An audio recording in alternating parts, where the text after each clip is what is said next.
అగ్ని ఏడంతలై మళ్ళు చుండినను అగ్ని జ్వాలలు తాకలేదులే నీ ప్రియుల గేహాలను. అగ్ని బలము చల్లారినే శత్రు సమూహము అల్లాడినే. అగ్ని బలము చల్లారినే శత్రు సమూహము అల్లాడినే.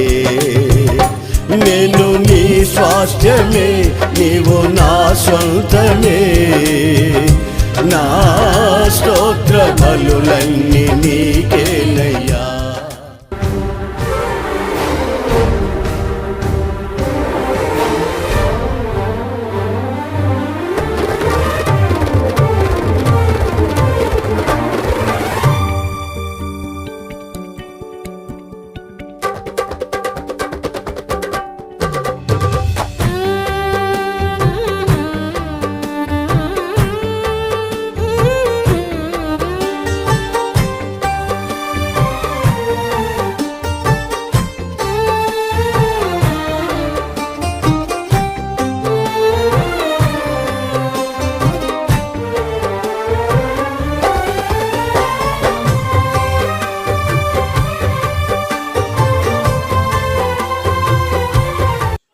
Praise the lord. మన ప్రభు రక్షకుడైన యేసుక్రీస్తు ప్రశస్తమైన నామంలో మీ అందరికీ ప్రేమపూర్వకమైన మా పరమ యెరూషలేం మినిస్ట్రీస్ ద్వారా హృదయపూర్వకమైన వందనాలు అందరికీ. మంచిది. దేవుడి వాక్యములో ఈ పూట కీర్తన గ్రంథములో 102వ కీర్తన 9వ వచనాన్ని చదువుతున్నాం.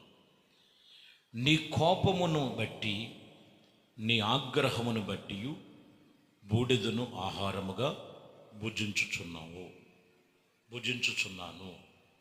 ఇక్కడ మూలవాక్యం ఏమై ఉన్నదంటే బూడిదను ఆహారంగా భుజించుచున్నారు. యేసు ప్రభు వారేమో జీవాహారము నేనే అని చెప్పారు. కొందరు ఇక్కడ మనం గమనిస్తే భక్తిహీనతకు విరోధమైన వాటికి చోటిచ్చి బలహీనతలలో పడిపోయి ఆహారముగా భుజించక బూడిదను. ఒకటి గుర్తుంచుకోండి, బూడిద తింటం ఏంటండి అని అంటే బైబుల్ పరంగా పరిశుద్ధ గ్రంథములు చెప్తున్న మాట ఏంటంటే దేవుడు వాక్యము జీవాహారమై ఉన్నది, ఆత్మ సంబంధమైన ఆహారమై ఉన్నది. ఆత్మ సంబంధమైన ఆహారమందు ఆసక్తి కలిగి ఆ వాక్యమును మనము విని వాటిని అవలంబించి వాటి ప్రకారంగా జీవించాలి. అప్పుడు ఆ మనుషుడు బలహీనతల్లో, శాపములో, దుఃఖములో, రోదనలో తప్పిస్తాడు. లేని ఎడల ఏం చేస్తున్నారంట, ఇక్కడ బూడిద ఆహారం చేసుకొని భుజిస్తున్నారు. అంత జారిపోయే పరిస్థితి కారణం ఏంటంటే వాళ్ళలో ఉన్న బలహీనత. దేవుడి వాక్యము స్పష్టమైనది, దేవుని వాక్యము నీతి గలది, దేవుని వాక్యము యథార్థమైనది. దేవుడి వాక్యమును అవలంబించమని చెప్తున్నాడు. చూడండి, తప్పిపోయిన కుమారుడు గురించి మనకు తెలుసు.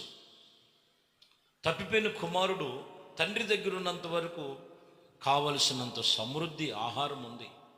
కానీ తండ్రి చెప్పారు ఎన్నోసార్లు, కుమారుడు లోకములో పడిపోయి దుర్వ్యసనానికి వెళ్ళిపోయి చెడు వ్యసనాలకు బానిసైపోయి అతని దగ్గర ఉన్న సమృద్ధిని పాడు చేసుకున్నాడు.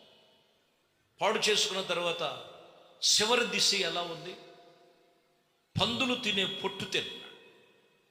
అంత భయంకరమైన హీన స్థితిలోనికి ఎందుకు వచ్చాడంటే అతనిలో తీసుకెళ్ళిపోయిన బలహీనత. అంటే ఇంకా చెప్పాలంటే తండ్రికి విరోధంగా చేసిన పనులు. ఈరోజు కూడా చాలామంది కూడా యేసుక్రీస్తునకు ఆయన చెప్పిన వాక్యమును బట్టి నడుచుకోగలిగితే సమృద్ధి గల చోట తృప్తిగా భోంచేసేటువంటి విషయంలో, తృప్తిగా జీవించే జీవితాలు ప్రభు సన్నిధిలో ఉన్నవి. అది లేకోకుండా ఉన్నట్లయితే ఆయన కోపము చేత వీళ్ళు క్షీణించిపోతూ నానా విధమైనటువంటి పరిస్థితులు ఇక్కడ మనం గమనించవచ్చు. కాబట్టి ఏ చెడు వ్యసనాలకి, ఏ లోకానికి, ఏ పరిస్థితుల మధ్యలో శరీరేచ్ఛల్లో పడిపోయి వ్యసనానికి బానిసైపోయావో, ఇదిగో నిన్ను ఒకగానొక సమయంలో ఏ స్థితిలోకి తీసుకెళ్ళిపోద్దంటే, ఇదిగో తప్పిపోయిన కుమారుడు ఇదిగో అక్కడ పందులు తినే పొట్టు తిన్నట్లుగా ఆ స్థితిలోనికి దిగజారిచ్చేస్తుంది.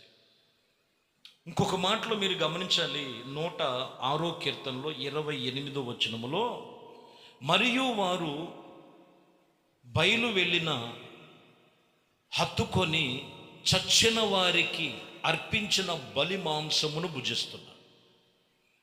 మీరు గమనించాలి, సచ్చిన వాటికి అర్పించేటువంటి ఆ మాంసమును భుజిస్తున్నారు. శాపకరమైనటువంటి జీవితాలు. ఈరోజు లోకములో ఆ శాపము నుంచి తప్పించి యేసుక్రీస్తు సర్వసత్యములోనికి నడిపిస్తానని ప్రభు పిలుస్తున్నారు. ఇంకనూ కొన్ని విషయాల్లో చూస్తే సచ్చినటువంటి వాటి వైపు జీవము లేని వాటిని అనుసరిస్తూ ఇక్కడ మీరు గమనించినట్లయితే వాటిని భుజిస్తున్నారు. సామెతల గ్రంథములో 4వ అధ్యాయములో 17వ వచనం మనం చదువుతున్నాం.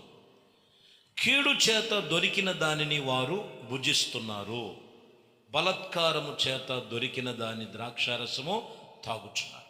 3వ విషయంలో మీరు గమనించాలి, కీడు చేత ఒకటేమో బూడిదగా ఉన్న ఆహారాన్ని, రెండోదేమో సచ్చిన వాటిని అర్పించేటువంటి విషయంలో వాటిని భుజిస్తూ, మూడోదేమో ఇక్కడ మనం చూస్తే కీడు చేత బలత్కారము చేత దొరికినట్లుగా మనుషుడు ఏమవుతున్నాడంటే, ఇది మనము చెయ్యొచ్చో లేదో, ఇది మనం అనుసరించచ్చో లేదో అనేటువంటి పద్ధతులు, దేవుడు చెప్పిన మాటలు విడిచిపెట్టి అక్రమముగా కీడులో పడిపోతాడు.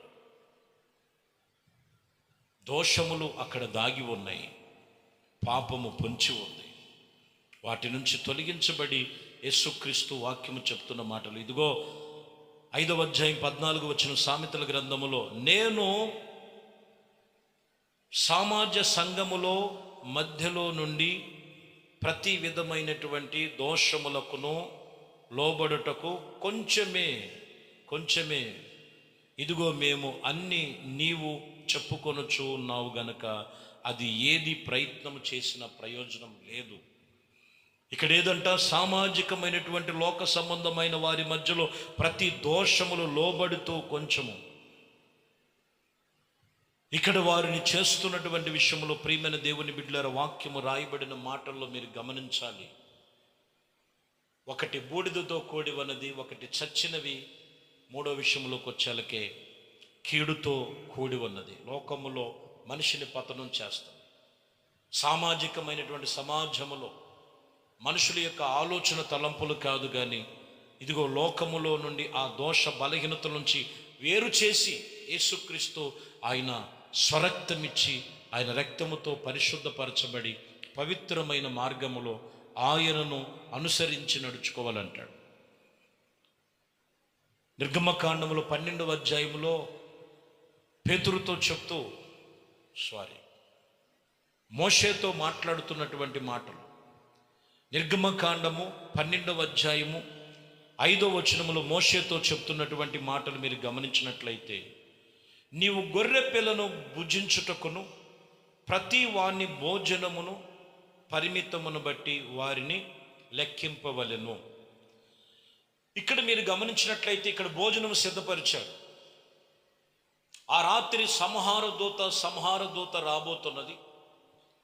తొలిసూరులో ఉన్నటువంటి మగపిల్లలు కానీ ఆడపిల్లలు కానీ, అవి ఏవైనా తొలిసూరులో ఉన్నటువంటి పశువులు, సంహార దూత వచ్చినప్పుడు ఇదిగో అది వాళ్ళు ఉండవలసిన రీతి ఏంటంటే, ఇదిగో ఆ గొమ్మములకు నిలువు కమ్ముల మీద అడ్డు కమ్ముల మీద ఇదిగో గొర్రెను హతము చేసి అక్కడ ఆ గొర్రె రక్తముతో మీరు గమనించినట్లయితే గొర్రె పిల్ల యొక్క రక్తమును అక్కడ నిలువు కమ్ముల మీద అడ్డ కమ్ముల మీద రాసి ఉంచి అది అక్కడ నివసించాలి.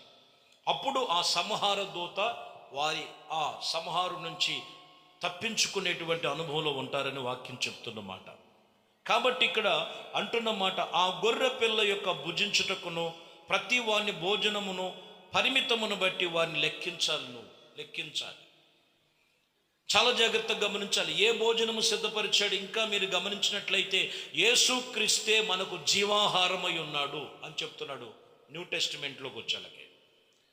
ఈరోజు మనము ప్రభు సన్నిధిలో యేసు రక్తము చేత కడగబడి యేసుక్రీస్తునందు నిబంధన కలిగినటువంటి ఆయనతో నిబంధన చేసుకొని ఆయనే మనకు జీవాహారమై ఉన్నారు. మీరు గమనించినట్లయితే యోహాను హెబ్రీయులకు రాసిన పత్రికలో 11వ అధ్యాయం 28వ వచనంలో చదివితే, తొలిసూరులో ఉన్నటువంటి పిల్లలను నాశనము చేయువాడు ఇజ్రాయేలులను ముట్టకుండా నిత్యము అతడు విశ్వాసమును బట్టి ఆ పస్కా రక్త ప్రోక్షణ ఆచరించవలెనని చెప్తున్నాడు అక్కడ. ఇది దేవుడు చెప్పినటువంటి నిబంధన ఇది. ఎందుకంటే ఆ సంహార దూత నుండి తప్పించబడాలంటే ఆ పస్కా ఆ రక్త ప్రోక్షణ ఆచరించవలనని చెబుతూ, ఇదే దేవుడు మన కోసం ఏర్పరచబడినటువంటి ఆహారం. యోహానులో ఇప్పుడు చూద్దాం 6వ అధ్యాయము 58వ వచనములో మనం చదువుతున్నప్పుడు, ఇది పరలోకము నుండి దిగి వచ్చిన ఆహారము, పితరులు మన్నాను తిని చనిపోయినట్లుగా కాదు, ఈ ఆహారము తినివాడు ఎల్లప్పుడూ జీవించునని నిశ్చయముగా నేను మీతో చెప్పుచున్నాను. మీరు గమనించాలి, ఇదే పరలోకము నుండి దిగి వచ్చిన ఆహారమై ఉన్నది. కాబట్టి ప్రియమైన దేవుని బిడ్డలారా, వాక్యం ఇక్కడ తెలియచేస్తున్నటువంటి మాటల్లో మీరు గమనించినట్లయితే యేసు ప్రభువారే మనకు జీవాహారమై